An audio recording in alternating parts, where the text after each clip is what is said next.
It is important and in fact crucial to understand you can only ever fight your mind in the present. If you think you can fight your mind in the past and the future and find peace there, you have already decided to fight on a battlefield where you simply cannot win. Thanks for joining me. My name's Nichols. So it doesn't need these big sweeping moves planned for the future or some big grand gestures to make up the past. It only needs these minute changes in the present and to your routine. That's where the battle is fought. For remember, there is in fact no future and no past. There is only the present. It is only ever now. It is always now, as Sam Harris would say. Even in the most difficult of circumstances, it is not about transferring your mind to the past where maybe you wanted to change those decisions that you made, or to the future where you envision great, grand things. It is neither of those places. Whatever you need to do, whatever has to be done, can only be done in the present. And not even that much in the present, just little minute changes to your mindset, minute changes to your day incrementally over time. That will change everything. That will deal with the echoes of the past and the future. But what happens is at the edge of performance, your mind starts to play tricks on you. It starts to throw up these shadows of the past and future. It's a smoke and mirrors, it's distraction. These cannot be won. These are shadowy figures. These are echoes of the past and future that you cannot fight out there. You need to fight them only in the present. This is crucial. So then, how do you change that immediate present? Well, what you do, it requires a mindfulness skill, such as Stoic philosophy. You can reframe the situation, or you can use a direct mindfulness practice, like something that Sam Harris might say in his Waking Up app. These are the tools that you have. These are the only tools that you have. Even though it feels like maybe there's a past or a future thing, it is only actually the fight. Again, I can't reiterate this enough. It's only ever the fight in the present with the tools of the present, and there aren't that many. It's only the power of attention in each moment, which is a mindfulness skill, or the power of reframing. That's what you can do in the present. And in the daily routine, the way you enact an improvement is simply undertaking to, in some sense, the way you change a circumstance is just to change your routine. This almost invariably means just making incremental small changes to your daily routine.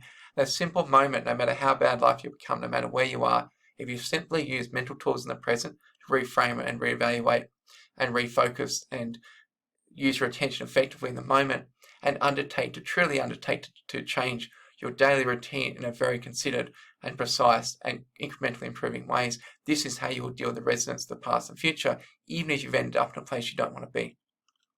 It's not about these grand visions about the future and like imagining you're going to do all these great things.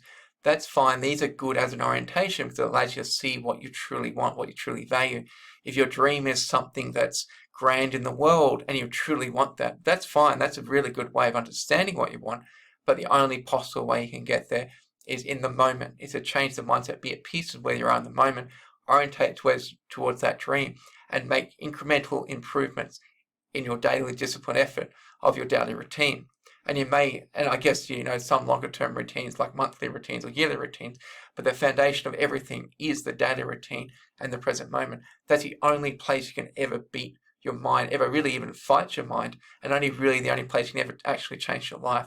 This is absolutely crucial. If you don't understand this, you'll be continuously fighting smoke and mirrors and shadows of your own mind, and you cannot win. This is the place where the field of battle is rigged. This is the field of battle you cannot win at.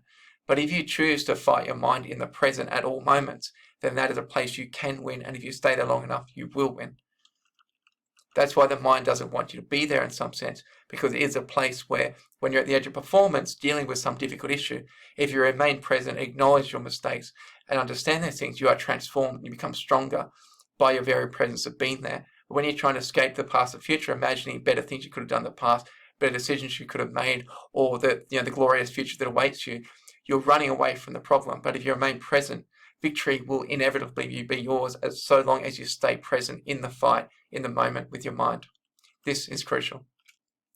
And the daily routine needs to incorporate strategic planning as well. And for me, this might be something so simple as going for a walk and just undertaking to improve that every day. So you want to undertake to improve the daily routine of strategization every day. Make sure you're having the incrementally increasing quality, whether you go for a walk, whether you talk to someone that you care about, something you love, whether you talk to a professional, whether you write in a diary, Make sure that you're always improving your daily routine of strategization so that you can then link your efforts and routines every single day with the strategic routines of your life goals, values, and aims. This, again, another really crucial thing. I can't stress this enough. Now, remember, it's not about, when I say the edge of performance, this isn't about being better than anybody else. Often the edge of performance is when you're worse than everybody else at something, when you've made some terrible mistake or some bad mistake, and you need to acknowledge, accept it, and fix it up.